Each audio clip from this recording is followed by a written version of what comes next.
বড় সমস্যায় পড়ল ডোনাল্ড ট্রাম্পের প্রশাসন। যে খবর সামনে আসছে সেখানে বলা হচ্ছে আমেরিকাতে যে 31 দিন ধরে শাটডাউন চলছে তাতে কিন্তু ডোনাল্ড ট্রাম্পের প্রশাসন সব থেকে বড় বিপদে পড়েছে, কারণ মিলিটারি অর্থাৎ আমেরিকার সেনাবাহিনীর মায়না অবধি এই প্রশাসন দিতে পারছে না। দেখুন, যে খবর সামনে আসছে সেখানে বলা হচ্ছে New York declares emergency to avert hunger crisis as shutdown drags on. অর্থাৎ পরিস্থিতি এমন একটা জায়গায় যেতে চলেছে যে আমেরিকা প্রশাসনকে হয়তো এমার্জেন্সি ঘোষণা করে দিতে হবে। পুরো ঘটনাটা কি, কেন এই রকম সমস্যার মধ্যে পড়লো ইতিহাসে প্রথমবার আমেরিকা, আজকে আলোচনা করব সেই ভিডিওতে। ভিডিওটি শেষ অবধি দেখবেন। আরেকটা বিষয় হলো, যারা আমাদের ভিডিও দেখছেন, ছোট্ট একটা অনুরোধ, চ্যানেলটিকে একটু সাবস্ক্রাইব করে পাশে থাকা বেল আইকনটি ক্লিক করে আমাদের পাশে থাকবেন। সাবস্ক্রাইব করতে কোনো পয়সা লাগবে না, শুধু একটি ক্লিক করে দেবেন, তাহলেই আমি নতুন নতুন জিওপলিটিক্যাল আপডেট এই চ্যানেলে ধারাবাহিকভাবে আপনাদের জন্য নিয়ে আসতে পারবো। দেখুন, যে খবর সামনে আসছে সেখানে বলা হচ্ছে আমেরিকার যে ফেডারেল গভর্নমেন্ট আছে সেখানে এখন 31 দিন ধরে শাটডাউন চলছে। এই ভিডিও আমি এর আগে বানিয়েছি, আপনারা দেখতে পারেন। যে আমেরিকার যে কংগ্রেস আছে সেই কংগ্রেসের ভিতর বিভিন্ন মতানৈক্যের জন্য একটি অত্যন্ত গুরুত্বপূর্ণ বিল ডোনাল্ড ট্রাম্প প্রশাসন নির্দিষ্ট সময়ের মধ্যে পাশ করাতে পারেনি। এবং এই কংগ্রেসের ভিতর শুধু যে ডোনাল্ড ট্রাম্পের বিরোধী রাজনৈতিক দলের সদস্যরা থাকে তা কিন্তু নয়, তাদের দলের লোকেরাও থাকে এবং আমেরিকার ল মেকার্সরাও থাকে। ফলে ডোনাল্ড ট্রাম্প প্রশাসন এমন কিছু জায়গায় এমন অতিরিক্ত খরচ করেছে এবং ডোনাল্ড ট্রাম্প প্রশাসন যেভাবে ট্যারিফ খেলা খেলতে গিয়ে আমেরিকার অর্থনীতিকে ডুবিয়েছে, প্রধানত সেই কারণেই এই বিল কিন্তু পাশ করানো সম্ভব হয়নি বিরোধিতার জন্য। এর ফলে কি হয়েছে, এর ফলে আমেরিকা সরকারের যে টাকা অ্যালোট করার ক্ষমতা, বিভিন্ন প্রকল্পে যে টাকা দেওয়ার ক্ষমতা, সেই ক্ষমতা কিন্তু হাত থেকে চলে যায়। অর্থাৎ বিভিন্ন এমার্জেন্সি সেক্টর কার্যত টাকার অভাবে বন্ধ হওয়ার মুখে পৌঁছে যায়। আপনারা জানেন নাসার কাজ আপাতত 85% থেকে 90% বন্ধ হয়ে গেছে। নাসা তাদের 15,000 কর্মচারীকে ছুটিতে পাঠিয়ে দিয়েছে। এমনকি বিভিন্ন অ্যাস্ট্রোনমি ওরিয়েন্টেড যে গবেষণা, সেই গবেষণাকে আপাতত হল্ট করে রাখা হয়েছে নাসার পক্ষ থেকে, কারণ আমেরিকা সরকারের পক্ষ থেকে ফান্ডিং শেষ 31 দিন ধরে বন্ধ। আর আজকে যে খবর এলো সেখানে দেখা যাচ্ছে শুধু যে অ্যাস্ট্রোনমিক্যাল কিছু গবেষণা বন্ধ হয়েছে তা নয়, একাধিক ইউনিভার্সিটি রিসার্চ, একাধিক সরকারি দপ্তর, একাধিক পার্ক, একাধিক পাসপোর্ট অফিস, যেখানে যেখানে সরকারি ফান্ডিং প্রয়োজন ছিল সবই কিন্তু আপাতত বন্ধ হয়ে গেছে। এবং আরও একটি ইম্পর্টেন্ট বিষয়, আমেরিকার অত্যন্ত গুরুত্বপূর্ণ একটি প্রকল্প স্ন্যাপ, সেটাও কিন্তু বন্ধ হওয়ার মুখে। স্ন্যাপ প্রকল্প মানে কি? স্ন্যাপ প্রকল্পের পুরো কথা হলো সাপ্লিমেন্টাল নিউট্রিশন অ্যাসিস্ট্যান্ট প্রোগ্রাম। অর্থাৎ যারা সামাজিকভাবে একটু পিছিয়ে থাকে তাদেরকে গভর্নমেন্ট বিভিন্ন সুযোগ সুবিধা দেয়, খাদ্যের সুযোগ সুবিধা দেয়। ফলে এর জন্য গভর্নমেন্টের একটা হিউজ পয়সা এখানে অ্যালোট করতে হয়, যা আপাতত বন্ধ হয়ে গেছে। এমনকি এখানে মিলিটারি পে, অর্থাৎ আমেরিকা সরকারের যে সেনাবাহিনী এবং ফেডারেল স্ট্রাকচারের যে কর্মচারীরা আছে তারাও নাকি পয়সা পাচ্ছে না।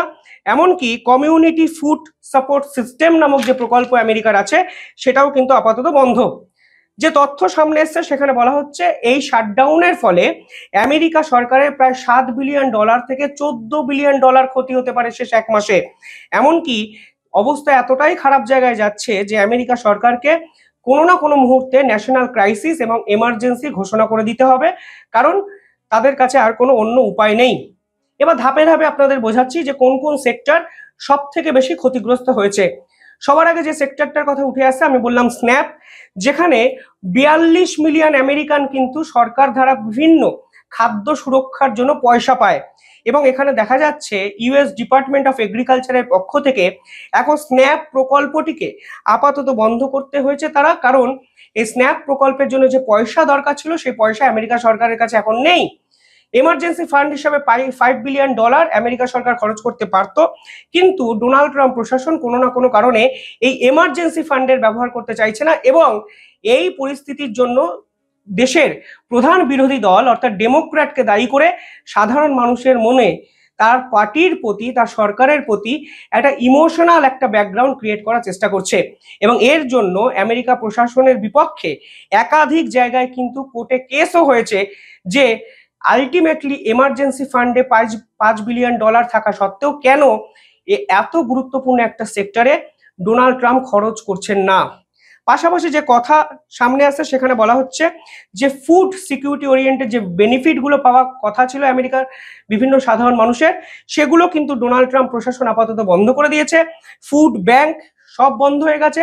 ফুড ব্যাংক মানে একটু সহজে বলে দিই, এটা হলো এনজিওর মতো একটি অর্গানাইজেশন বিভিন্ন ক্ষেত্রে, যেখানে সাধারণ মানুষ কিছু ডোনেট করেন এবং এই ডোনেশনে ফুড ব্যাংক মানে সাধারণ যারা পিছিয়ে পড়া শ্রেণীর মানুষ যাদের খাদ্য প্রয়োজন তাদেরকে সরকার বিভিন্ন ক্ষেত্রে সাহায্য করে। এমনকি হেলথ কেয়ার সেক্টর আপাতত ধুঁকতে শুরু করেছে, কারণ গভর্নমেন্ট ফান্ডিং যে কোনো সময় বন্ধ হয়ে যেতে পারে। সব থেকে মেজর প্রবলেমটি আসতে চলেছে ফেডারেল ওয়ার্কার্স এবং মিলিটারি পে ওরিয়েন্টেড বিষয়ে।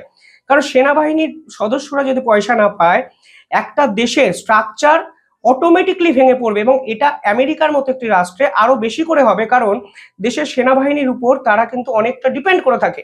এটা কিন্তু সরাসরি জাতীয় সুরক্ষার একটি প্রশ্ন। যে তথ্য আমাদের সামনে আসছে সেখানে বলা হচ্ছে ডোনাল্ড ট্রাম্প প্রশাসন বিভিন্ন ফান্ডিং থেকে, প্রাইমারি সরকারের অন্য দপ্তর থেকে প্রায় $5.5 বিলিয়ন সেনাবাহিনীর পয়সা দেওয়ার জন্য পেন্টাগনের জন্য অ্যালট করেছেন। আরো ইন্টারেস্টিং বিষয় হলো সরকার ইতিহাসে প্রথমবারের জন্য প্রাইভেট ডোনেশন কালেক্ট করেছেন, এবং যা নিয়ে কিন্তু আমেরিকা সরকার উত্তাল যে এখানে ডোনাল্ড ট্রাম্প প্রশাসন সরকারি একটি আধিকারিক একটি ডিপার্টমেন্টকে চালানোর জন্য প্রাইভেট ডোনেশন কালেক্ট করেছেন। সেই ডোনেশনের পরিমাণ $130 মিলিয়ন। অর্থাৎ আমেরিকা সরকার এখন প্রাইভেট ডোনেশনে চলছে, এবং এর জন্য কিন্তু কোর্টেও মামলা হয়ে গেছে।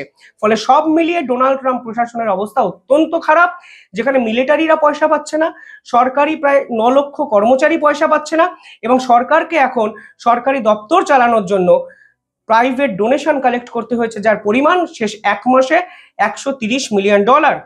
এইভাবে যদি পরিস্থিতি চলতে থাকে তাহলে তথ্য বলছে আগামী 2 সপ্তাহে ক্ষতির পরিমাণ আরো অতিরিক্ত $5 বিলিয়ন হবে। আগামী 6 সপ্তাহ যদি এটা চলে তাহলে $11 বিলিয়ন হবে, এবং যদি 8 সপ্তাহ অর্থাৎ 2 মাস যদি এই পরিস্থিতি আরো চলে তাহলে আমেরিকা সরকারের $14 বিলিয়ন অতিরিক্ত ক্ষতি হবে, যা অলরেডি কিন্তু হয়ে গেছে $10 বিলিয়ন কাছাকাছি। বিভিন্ন ছোট বড় ব্যবসায়ী সম্পূর্ণভাবে বন্ধ হয়ে গেছে। মেডিকেল সেক্টর এখন ধুকছে, ভিআইসি সেক্টর সম্পূর্ণ ধুকছে, যেখানে ওম্যান এবং চিলড্রেনদের বিভিন্ন সুযোগ সুবিধা দেওয়া হতো সরকারের পক্ষ থেকে।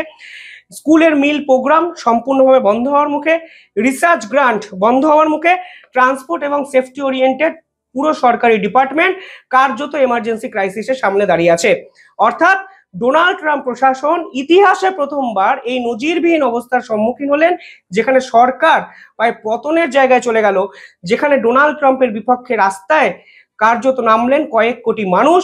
ডোনাল্ড ট্রাম্পকে একদিকে জোকার বলে রাজপথে আন্দোলন চলছে, এবং পরিষ্কার বলা হচ্ছে আমেরিকা এই মুহূর্তে কোনো রাজার দরকার নেই, যা হবে সাধারণ মানুষ করবে।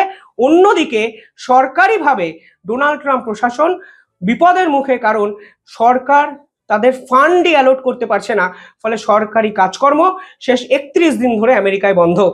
অর্থাৎ আসল ইস্যুগুলো ছেড়ে ডোনাল্ড ট্রাম্প এতদিন ধরে ট্যারিফ খেলা খেলতে গিয়ে দেশের অরিজিনাল ইস্যুগুলোকে ডিপ্রাইভ করেছেন, যার ফলে আজকে সরকার ইতিহাসে প্রথমবারের জন্য এই রকম বিপদের মুখে দাঁড়িয়ে আছে। যাই হোক, কিভাবে দেখছেন আপনারা পুরো বিষয়টি কমেন্টে জানাবেন। দেখতে থাকুন দ্য ইন্ডিপেন্ডেন্ট নেটওয়ার্ক। আরো ইম্পর্টেন্ট বিষয় হলো চ্যানেলটিকে একটু সাবস্ক্রাইব করে দেবেন, এই অনুরোধ আপনাদের কাছে রাখলাম। কমেন্টে জানাবেন কিভাবে দেখছেন আপনারা সামগ্রিক পুরো বিষয়টি। ধন্যবাদ, ভালো থাকবেন।